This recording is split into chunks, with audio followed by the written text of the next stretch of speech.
I've always said these Appalachian mountains were in my bloodstream, a legacy from my grandfather in Boone County, West Virginia.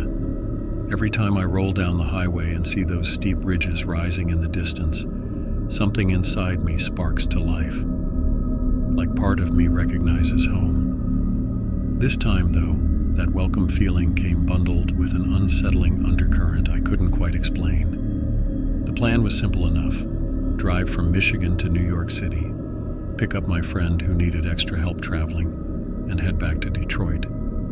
I'd done cross-country treks before, so I didn't expect anything beyond the usual long-haul hassle. The first few hours were honestly too quiet. I got pulled over in Ohio for a busted headlight, and even though the trooper was polite, my nerves still buzzed the rest of the night. The idea of sleeping in my car at a rest stop sounded okay at first, but every shuffle of footsteps outside made me sit up and peer into the dark. Eventually I dozed off, but it was a half-baked sort of sleep that left me feeling ragged. By mid-morning I was back on the road, cutting through Pennsylvania and drinking in the misty peaks off in the distance. Something about those valleys always puts me on edge and at ease all at once, like I belong there. But I also know the land can turn dangerous without warning. The hours ticked by, traffic thickened, and soon I was in the sprawling chaos of New York City. After a painful search for parking, I finally spotted my friend. She hopped into my cramped PT Cruiser, and I was eager to leave the city behind. There's a hyper-awareness that creeps in when I'm stuck in that much congestion. Too many headlights, too many people, and not enough personal space. We were both relieved to point the car west again. Darkness wasn't far off by the time we made decent progress. We'd agreed to pull into a large store parking lot somewhere in western Pennsylvania for the night. Somewhere bright enough and busy enough that we wouldn't feel vulnerable. That's where things started getting weird. I rolled into a Walmart lot that was mostly empty except for a handful of cars clustered near the entrance. But parked a little too far out were two vehicles that gave me a sour feeling. Dark tinted windows, engines idling like they were waiting on something. I tried to wave off my own paranoia, but every time I glanced over, one of the cars seemed to shift closer. My friend noticed it too. She nudged my arm and whispered, "Is it just me, or are they edging toward us?" Her voice was shaky, and it confirmed I wasn't imagining things. I felt tension coil in my gut. We decided to bail. No point in testing our luck. Neither of us wanted to be cornered by strangers in the middle of the night. Pulling out of that lot, I could feel my hands clenching the steering wheel. Driving away eased the pressure only slightly. The next rest stop we aimed for was tucked between shadowy ridges, nearly deserted. My headlights swept over scattered parking spots, and there in the corner was a white Jeep, newish model, tinted windows, not a soul in sight around it.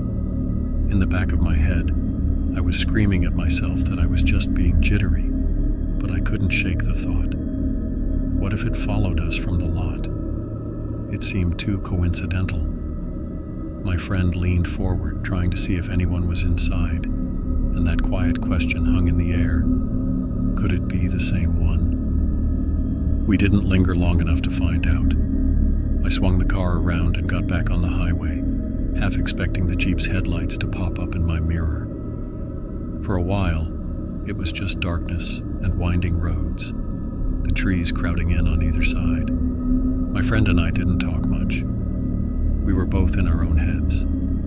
Every distant glimmer of lights behind us made my muscles tighten. A few times I caught myself speeding, pushing my old PT Cruiser harder than I should have, just wanting to be around other people. Bright lights, safety. Maybe it was overblown fear, or maybe not.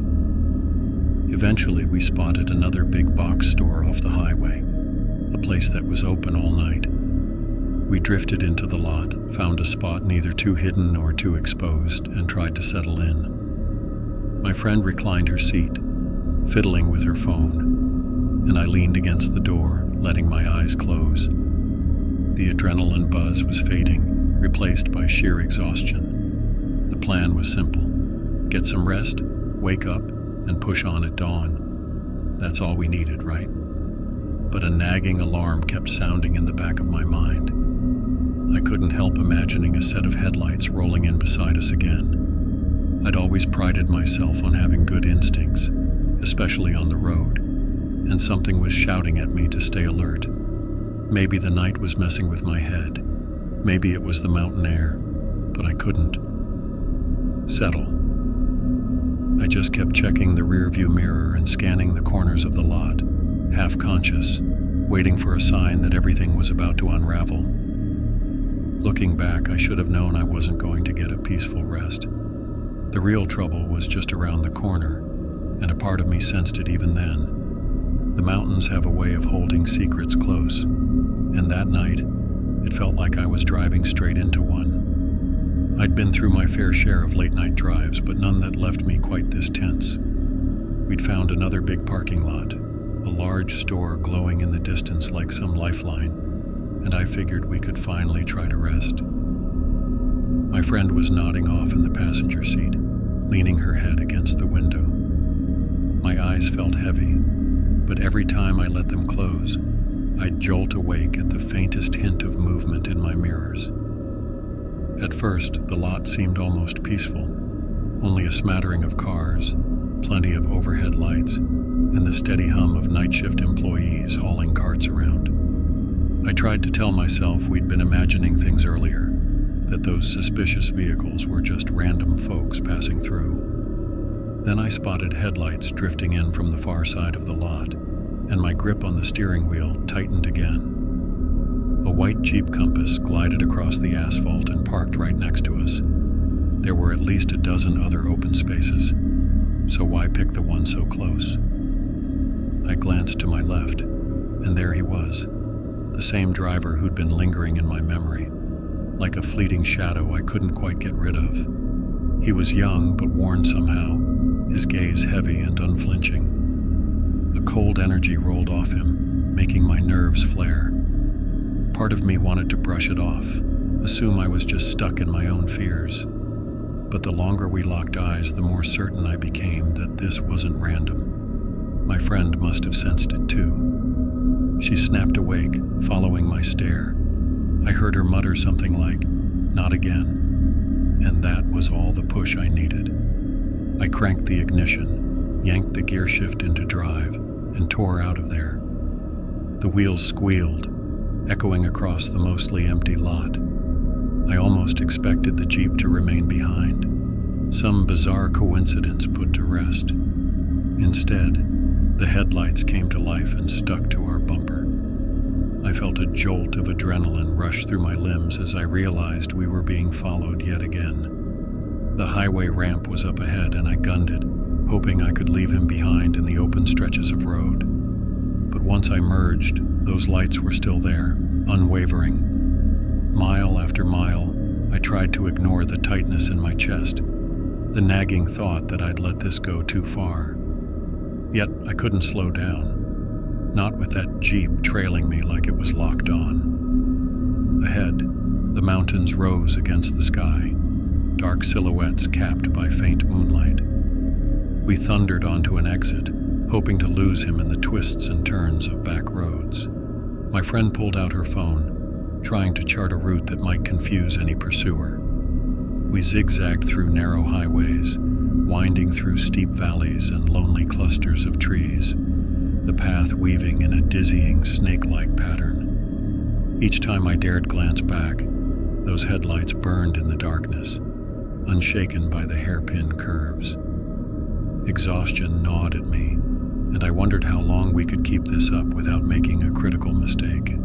The roads were almost deserted, lined with battered guardrails and the endless silhouettes of sloping ridges. Everything in me wanted to stop to catch a moment's calm, but my instincts hollered that would be a terrible idea with this creep hanging on our tail. Then, in a flash of brilliance, or desperation, I'm still not sure which, I yanked the wheel onto a hidden side road. The Jeep sped past our turn, its taillights flaring red as it tried to brake too late. A wave of relief washed over me when I realized we might have slipped his grasp. I continued down this narrow road until we reached an aging wooden sign pointing to a smaller town. Streetlights became more frequent. The black outline of the mountains gave way to a dimly lit main street, and for the first time in hours, I let myself breathe. A fast food place, maybe the only one open that early, glowed at the edge of the road. We pulled in, found a spot between work trucks and local cars.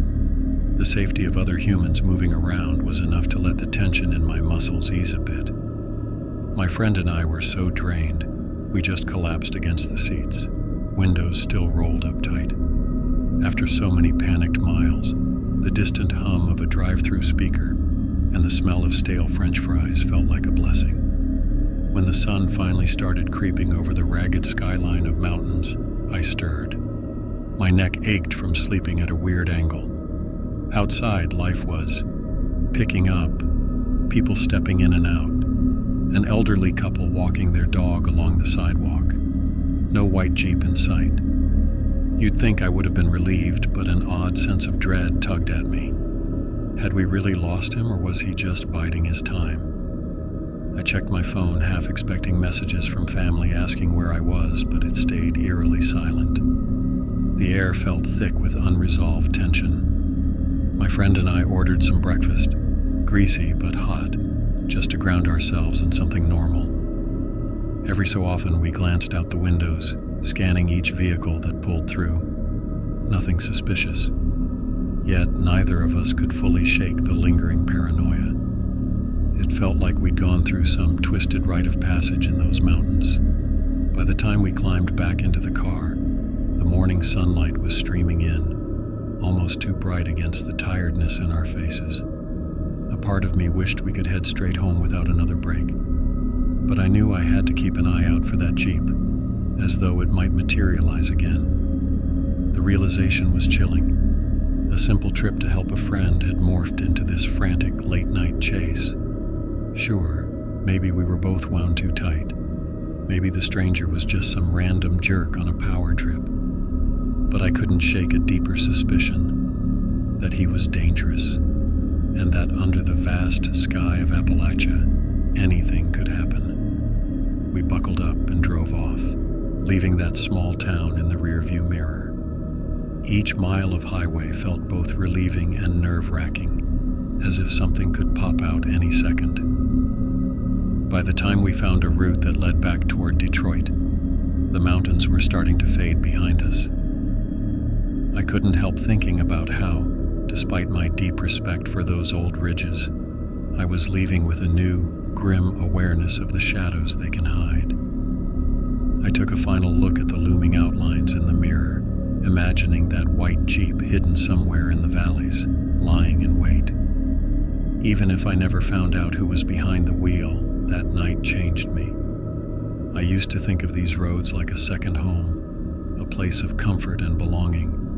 Now, a knot of tension insisted that some things are better left alone, and that wandering too far into unknown territory can lead to horrors you can't always outrun.